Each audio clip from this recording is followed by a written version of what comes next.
ആദിയിൽ വിശ്വം മെനഞ്ഞു മോദ സൃഷ്ടി ചെയ്താദാമിനെയും രക്ഷയായി മണ്ണിലണഞ്ഞു കാവായി അഗ്നിയായി തന്നാത്മവർഷം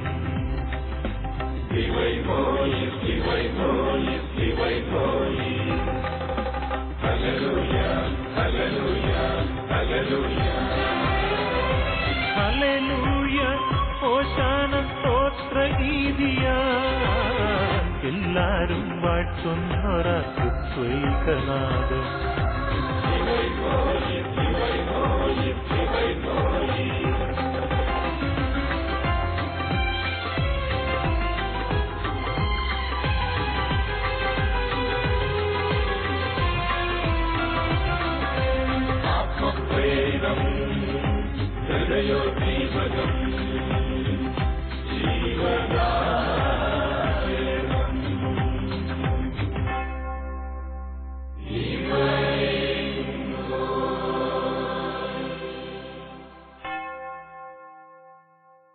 മിശിഹായിൽ ഏറ്റവും സ്നേഹമുള്ള മാതാപിതാക്കളെ, സഹോദരി സഹോദരന്മാരെ, പ്രിയ കുഞ്ഞുമക്കളെ, രക്ഷാകര പദ്ധതിയിൽ യേശുക്രിസ്തുവിനോടൊപ്പം പരിശുദ്ധ അമ്മയോട് ചേർന്ന് വിശുദ്ധ യൗസേപ്പിതാവിന്റെ പങ്കിനെക്കുറിച്ചാണ് നമ്മൾ ധ്യാനിക്കുന്നത്. തിരുസഭയിൽ യൗസേപ്പിതാവിന്റെ സ്ഥാനം വളരെയധികം വലുതാണ്. ഇതിന്റെ സ്വപ്നങ്ങളെക്കുറിച്ച് നമുക്ക് കാണുവാൻ സാധിക്കും. ജോസഫിന്റെ ജീവിതം ദൈവത്തിന്റെ ഹിതം തേടിയുള്ള ഒരു ജീവിതമായിരുന്നു. ദൈവത്തിന്റെ ഹിതത്തിനു വേണ്ടി കാതോർക്കുന്ന ജോസഫിനെയാണ് നമ്മൾ സ്വപ്നക്കാരനായ ജോസഫിനിൽ കാണുന്നത്. വിശുദ്ധ മത്തായി ശ്ലീഹ 4 പ്രാവശ്യം ജോസഫിന്റെ സുവിശേഷത്തെക്കുറിച്ച് പ്രതിപാദിക്കുന്നുണ്ട്. 4 സ്വപ്നങ്ങളാണ് ജോസഫിന് ലഭിക്കുന്നത്. ദൈവത്തിന്റെ മുമ്പിൽ ദൈവത്തിന്റെ ഹിതത്തിനായി കാതോർക്കുന്ന ജോസഫിന്റെ മുമ്പിൽ ദൈവം സ്വപ്നമായി കടന്നുവരികയാണ്. പ്രിയപ്പെട്ടവരെ, നമ്മുടെയൊക്കെ ജീവിതത്തിലും ഓരോ പ്രതിസന്ധിയുടെ നിമിഷങ്ങളിലും ദൈവത്തിന്റെ ഹിതമറിയുവാനുള്ള ഒരു കാത്തിരിപ്പ് നടത്തണം എന്ന് യൗസേപ്പിതാവിന്റെ ജീവിതം നമ്മെ ഓർമ്മപ്പെടുത്തുകയാണ്. വിശുദ്ധ മത്തായിയുടെ സുവിശേഷം 1-ാം അധ്യായം 20-ാം തിരുവചനത്തിൽ നമ്മൾ ഇപ്രകാരം വായിക്കും: അവൻ ഇതേക്കുറിച്ച് ആലോചിച്ചുകൊണ്ടിരിക്കെ കർത്താവിന്റെ ദൂതൻ സ്വപ്നത്തിൽ പ്രത്യക്ഷപ്പെട്ട് അവനോട് പറഞ്ഞു, ദാവീദിന്റെ പുത്രനായ ജോസഫ് മറിയത്തെ ഭാര്യയായി സ്വീകരിക്കുവാൻ ശങ്കിക്കേണ്ട എന്ന്. ദൈവത്തിന്റെ ദൂതൻ ജോസഫിന്റെ മുമ്പിൽ സ്വപ്നത്തിൽ പ്രത്യക്ഷപ്പെട്ട് ജോസഫിനോട് പറയുന്നതാണ്, നീ മറിയത്തെ ഭാര്യയായി സ്വീകരിക്കാൻ ശങ്കിക്കേണ്ട എന്ന്. പ്രിയപ്പെട്ടവരെ, അവിടെ ജോസഫ് ദൈവത്തിന്റെ ഹിതത്തിനായി കാത്തിരിക്കുന്നു എന്നുള്ളതാണ് നമുക്ക് മനസ്സിലാക്കാൻ സാധിക്കുക. മറിയത്തെ ഭാര്യയായി സ്വീകരിക്കുവാൻ ശങ്കിക്കുന്ന ജോസഫിനെയാണ് നമ്മൾ കാണുന്നത്. എന്തുകൊണ്ടാണ് ജോസഫ് മറിയത്തെ ഭാര്യയായി സ്വീകരിക്കുവാൻ ശങ്കിക്കുന്നത്? കാരണം ദൈവത്തിന്റെ പുത്രനെ വഹിക്കുന്നവളാണ് മറിയം. അവിടെ മറിയത്തെ സ്വീകരിക്കുവാൻ ജോസഫ് ശങ്കിക്കുകയാണ്. ഇംഗ്ലീഷ് ബൈബിളിൽ നമ്മൾ ഇപ്രകാരം വായിക്കും: do not be afraid of receiving Mary as your wife. ദൈവത്തിന്റെ ദൂതൻ ജോസഫിനോട് പറയുന്നത് ശങ്കിക്കേണ്ട മറിയത്തെ സ്വീകരിക്കാൻ എന്നല്ല, മറിയത്തെ സ്വീകരിക്കാൻ നീ ഭയപ്പെടേണ്ട എന്നുള്ളതാണ്. ജോസഫിന്റെ മനസ്സിൽ നിറഞ്ഞു നിന്നത് ഒരു ഭയപ്പാടാണ്. കാരണം ദൈവത്തിന്റെ പുത്രനെ വഹിക്കുന്ന മറിയത്തെ ഭാര്യയായി സ്വീകരിക്കുവാൻ താൻ യോഗ്യനല്ല എന്നുള്ള ഭയപ്പാട്. പ്രിയപ്പെട്ടവരെ, അവിടെ ദൈവത്തിന്റെ ഹിതത്തിനു വേണ്ടി കാതോർക്കുന്ന ജോസഫിന്റെ മുമ്പിലാണ് ദൈവത്തിന്റെ ദൂതൻ സ്വപ്നമായി കടന്നു വരുന്നത്. അവൻ ഇതേക്കുറിച്ച് ആലോചിച്ചുകൊണ്ടിരിക്കെ, ആരോടാണ് ആലോചിച്ചുകൊണ്ടിരുന്നത്? ദൈവത്തോട് ആലോചിച്ചുകൊണ്ടിരിക്കുന്ന ജോസഫിനെയാണ് നമുക്ക് കാണുവാൻ സാധിക്കുക. ജീവിതത്തിലെ ഏറ്റവും സുപ്രധാനമായ ഒരു തീരുമാനമെടുക്കേണ്ട അവസരത്തിലാണ് ജോസഫ്. ആ ജോസഫ് ദൈവവുമായി ആലോചന ചെയ്തുകൊണ്ടിരിക്കുന്നു. ദൈവത്തിന്റെ മുമ്പിൽ ഉത്തരത്തിനായി കാതോർക്കുന്ന ജോസഫിനെയാണ് നമുക്കിവിടെ കാണുവാൻ സാധിക്കുക. അങ്ങനെ ഇതേക്കുറിച്ച് ദൈവത്തിന്റെ മുമ്പിൽ ആലോചിച്ചുകൊണ്ടിരിക്കുന്ന ജോസഫിന്റെ മുമ്പിലാണ് ദൈവത്തിന്റെ ദൂതൻ സ്വപ്നത്തിൽ പ്രത്യക്ഷപ്പെടുന്നത്. ദാവീദിന്റെ പുത്രനായ ജോസഫ് മറിയത്തെ ഭാര്യയായി സ്വീകരിക്കാൻ ഭയപ്പെടേണ്ട. പ്രിയപ്പെട്ടവരെ, ജോസഫിന്റെ മുമ്പിൽ ഒന്നാമത്തെ സ്വപ്നമാണ് അത്. ജോസഫിനോട് ദൈവത്തിന്റെ ദൂതൻ പറയുകയാണ്, നീ ഭയപ്പെടേണ്ട, നീ ശങ്കിക്കേണ്ട എന്നല്ല, നീ ഭയപ്പെടേണ്ട. ദാവീദിന്റെ പുത്രനായ ജോസഫ് മറിയത്തെ ഭാര്യയായി സ്വീകരിക്കാൻ നീ ഭയപ്പെടേണ്ട എന്ന്. ഇതാണ് ഒന്നാമത്തെ സ്വപ്നം ജോസഫിന്റെ മുമ്പിൽ വരുന്നത്. ദൈവത്തിന്റെ മുമ്പിൽ ആലോചന ചോദിക്കുന്ന ജോസഫിനെയാണ് നമുക്കിവിടെ കാണുവാൻ സാധിക്കുന്നത്. രണ്ടാമത്തെ സ്വപ്നം മത്തായിയുടെ സുവിശേഷം 2-ാം അധ്യായം 13-ാം തിരുവചനത്തിലാണ്. ദൈവത്തിന്റെ ദൂതൻ ജോസഫിനോട് പറയുകയാണ്, എഴുന്നേറ്റ് കുഞ്ഞിനെയും അമ്മയെയും കൂട്ടി ഈജിപ്തിലേക്ക് പോവുക, ഞാൻ പറയുന്നതുവരെ അവിടെ താമസിക്കുക. ജോസഫും മറിയവും ബെത്ലഹേമിലെ ഒരു കാലിത്തൊഴുത്തിൽ കഴിയുകയാണ്. ഉണ്ണിയേശുവിനെ ഒരു കാലിത്തൊഴുത്തിൽ പിറന്നിട്ട മറിയം ആ കുഞ്ഞിന്റെ മുമ്പിൽ നോക്കി നിൽക്കുകയാണ്. ദൈവത്തിന്റെ പുത്രനായ യേശുക്രിസ്തുവിന്റെ മുഖത്തേക്ക്. അതേസമയം ജോസഫും ആ മുഖത്തേക്ക് നോക്കി നിൽപ്പുണ്ട്. എന്താണ് ഇനി ചെയ്യേണ്ടത്? അവിടെയാണ് ജോസഫ് ദൈവത്തോട് ആലോചന ചോദിക്കുന്നത്. ദൈവത്തോട് ആലോചന ചോദിക്കുന്ന ജോസഫിന്റെ മുമ്പിൽ ദൈവത്തിന്റെ ദൂതൻ സ്വപ്നത്തിൽ പ്രത്യക്ഷപ്പെടുകയാണ്. എഴുന്നേറ്റ് കുഞ്ഞിനെയും അമ്മയെയും കൂട്ടി ഈജിപ്തിലേക്ക് പോവുക, ഞാൻ പറയുന്നതുവരെ അവിടെ താമസിക്കുക. പ്രിയപ്പെട്ടവരെ, ദൈവമെന്തു പറയുന്നുവോ അത് ജീവിതത്തിൽ അനുവർത്തിക്കുന്ന ജോസഫിനെയാണ് നമുക്കിവിടെ കാണുവാൻ സാധിക്കുന്നത്. ജോസഫ് ദൈവം പറഞ്ഞതുപോലെ, ദൈവത്തിന്റെ ദൂതൻ പറഞ്ഞതുപോലെ മറിയത്തെയും കുഞ്ഞിനെയും കൂട്ടി ആ രാത്രിയിൽ തന്നെ ഈജിപ്തിലേക്ക് പലായനം ചെയ്യുകയാണ്. പ്രിയപ്പെട്ടവരെ, ജീവിതത്തിൽ സഹനത്തിന്റെ വേളയിൽ, സംശയത്തിന്റെ നിമിഷങ്ങളിൽ ദൈവത്തോട് ആലോചന ചോദിക്കുന്ന ജോസഫിന്റെ മുമ്പിൽ ദൈവത്തിന്റെ ദൂതൻ സ്വപ്നമായി കടന്നുവന്ന് നിർദ്ദേശങ്ങൾ കൊടുക്കുകയാണ്. മൂന്നാമത്തെ സ്വപ്നം മത്തായിയുടെ സുവിശേഷം 2-ാം അധ്യായം 19-ാം തിരുവചനമാണ്. ഈജിപ്തിൽ കഴിയുന്ന ജോസഫ് ഇനി എന്താണ് ചെയ്യേണ്ടത് എന്ന് ചിന്തിക്കുമ്പോൾ ജോസഫിന്റെ മുമ്പിൽ ദൈവത്തിന്റെ ദൂതൻ സ്വപ്നത്തിൽ പ്രത്യക്ഷപ്പെട്ട് പറയുകയാണ്, എഴുന്നേറ്റ് ശിശുവിനെയും അമ്മയെയും കൂട്ടി ഇസ്രായേലിലേക്ക് മടങ്ങുക. സ്വന്തം നാട്ടിൽ നിന്ന് അകന്നു കഴിയുന്ന ജോസഫിന്റെ മനസ്സിൽ തീർച്ചയായും സ്വന്തം നാട്ടിലേക്ക് പോകുവാനുള്ള ആഗ്രഹമുണ്ട്. ഈ ആഗ്രഹം മനസ്സിൽ പേറുന്ന ജോസഫ് ദൈവത്തിന്റെ മുമ്പിൽ ആലോചന ചോദിക്കുന്നു. ദൈവം അവന്റെ മുമ്പിൽ സ്വപ്നത്തിൽ പ്രത്യക്ഷപ്പെടുകയാണ്. എഴുന്നേറ്റ് ശിശുവിനെയും അമ്മയെയും കൂട്ടി ഇസ്രായേലിലേക്ക് മടങ്ങുക. 20-ാം തിരുവചനത്തിൽ നമ്മൾ കാണും, അവൻ ഇസ്രായേൽ ദേശത്തേക്ക് പോയി. ദൈവം പറയുന്നത് അനുസരിക്കുന്ന ജോസഫ് ഇസ്രായേൽ ദേശത്തേക്ക് മടങ്ങുകയാണ്. 4-ാമത്തെ സ്വപ്നം നമ്മൾ കാണും, മത്തായിയുടെ സുവിശേഷം 2-ാം അധ്യായം 22-ാം തിരുവചനം. അവൻ ഇസ്രായേലിൽ യൂദായിലേക്ക് പോകുമ്പോൾ അവൻ ഭയപ്പെടുകയാണ്.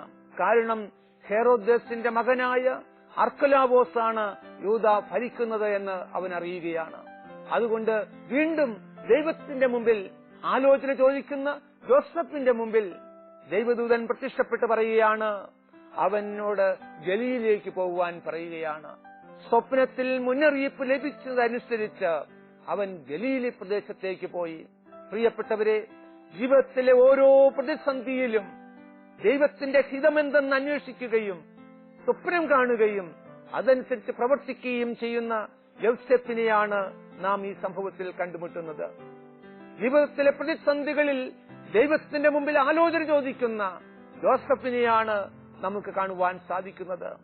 ആലോചന ചോദിക്കുന്ന ജോസഫിന്റെ മുമ്പിൽ ദൈവം നിർദ്ദേശങ്ങൾ കൊടുക്കുമ്പോൾ വള്ളിപുള്ളി തെറ്റാതെ അനുസരിക്കുന്ന ജോസഫിനെയാണ് നമുക്ക് കാണുവാൻ സാധിക്കുന്നത്.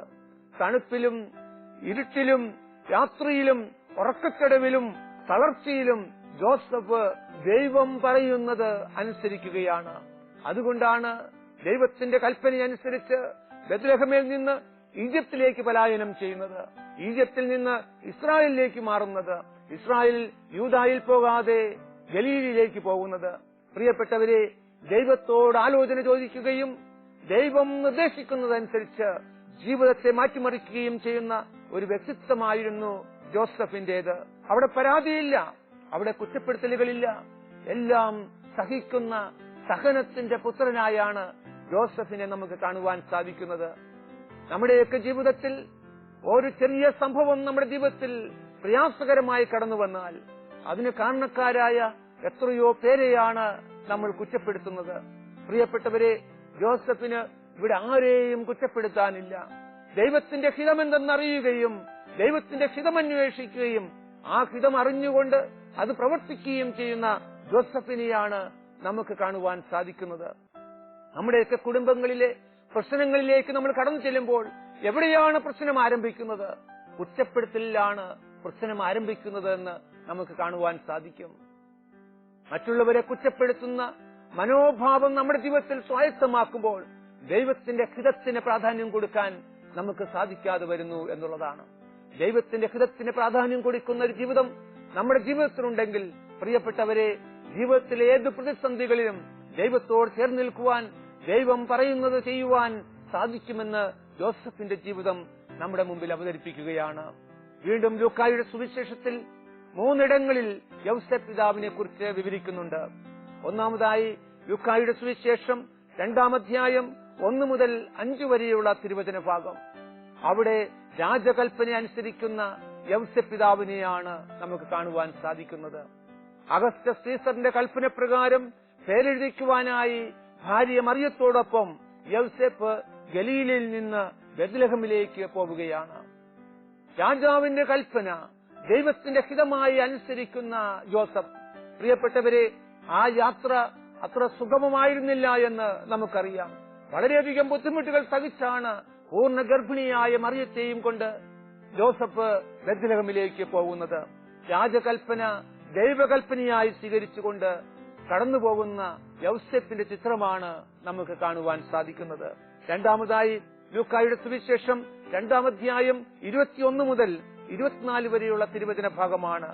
മോശയുടെ കൽപ്പനയനുസരിക്കുന്ന ജോസഫിനെയാണ് നമുക്ക് കാണുവാൻ സാധിക്കുക.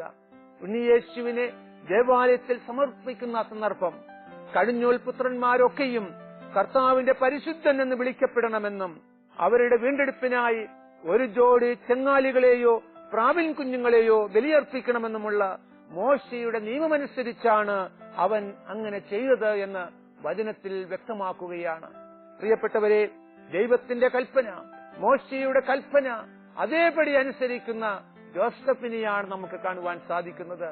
ജീവിതത്തിൽ പരിപൂർണമായി ദൈവത്തിന് തന്നെ സമർപ്പിക്കുന്ന ജോസഫിന്റെ ജീവിതമാണ് നമുക്ക് കാണുവാൻ സാധിക്കുന്നത്.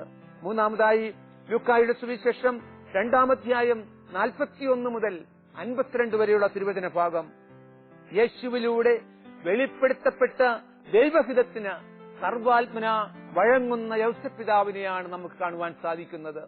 യേശുക്രിസ്തുവിന്റെ 12-ാമത്തെ വയസ്സിൽ അവർ ജെറുസലേം ദേവാലയത്തിലേക്ക് പോവുകയാണ്.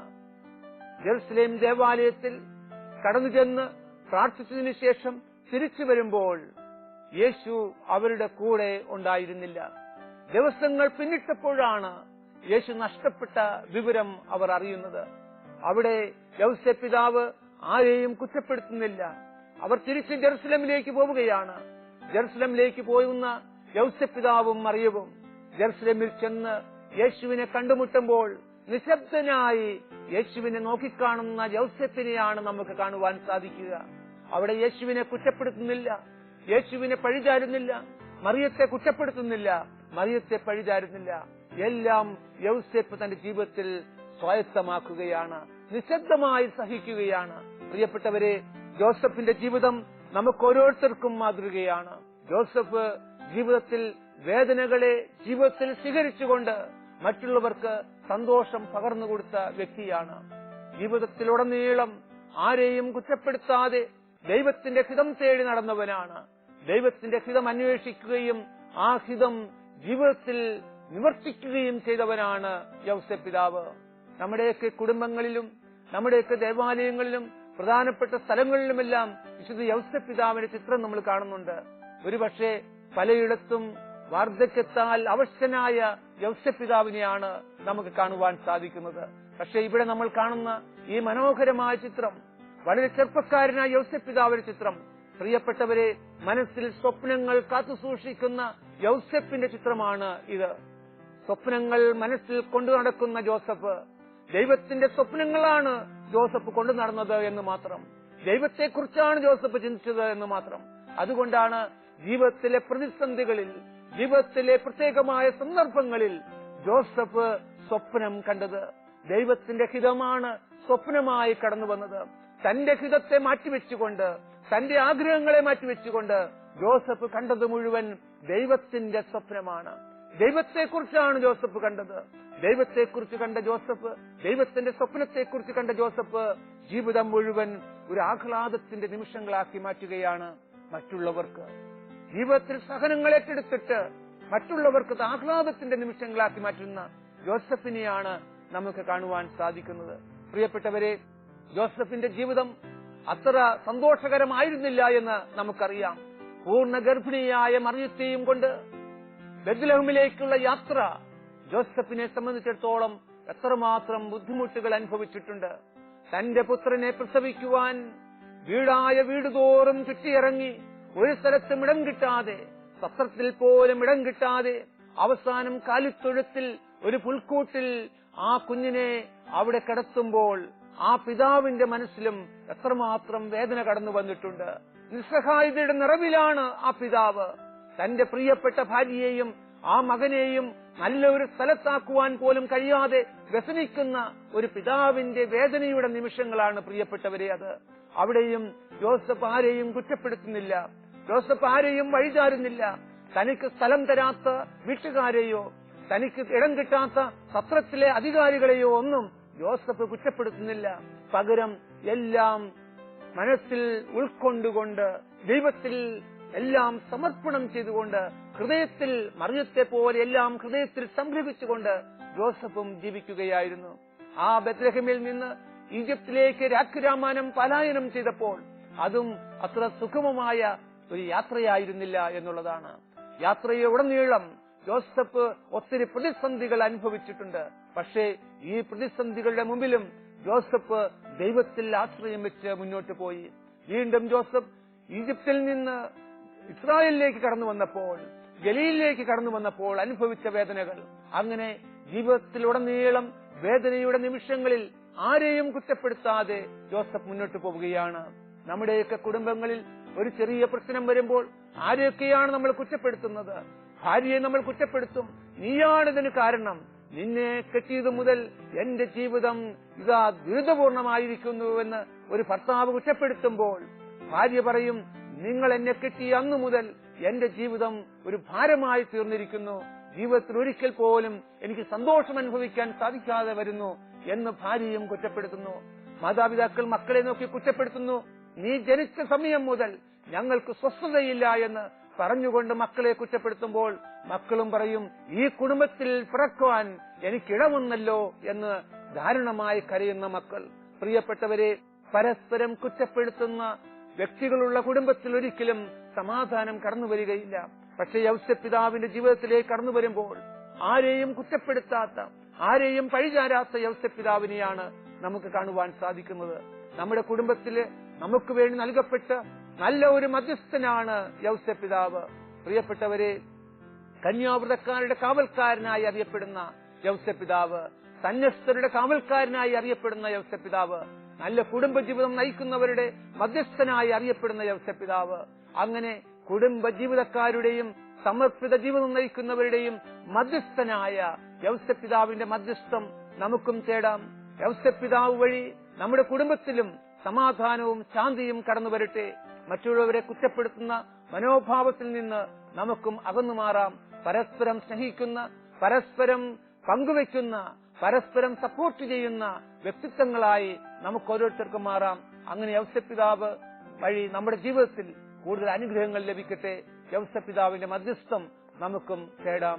സർവശക്തനായ ദൈവം നമ്മെ അനുഗ്രഹിക്കട്ടെ. മഹിയിൽ വന്നു പിറന്നൊരു നാദം, കുരിശിൽ രക്ഷയൊരുക്കിയ നാദം, മരണം പോലും ഭയന്നൊരു നാദം, കരുണാമാരിച്ചൊരിഞ്ഞൊരു നാദം, ഒഴുകി ധരയിൽ നീല നീലെ മനുജ ഹൃദയം തേടി തേടി നിരതം, ഫലം നൽകാൻ തുടികൊള്ളും വചന ശബ്ദം, ജീവശബ്ദം, സ്നേഹശബ്ദം, ദൈവശബ്ദം. ആത്മപ്രേരിതം ഹൃദയോദ്ദീപകം ജീവദാ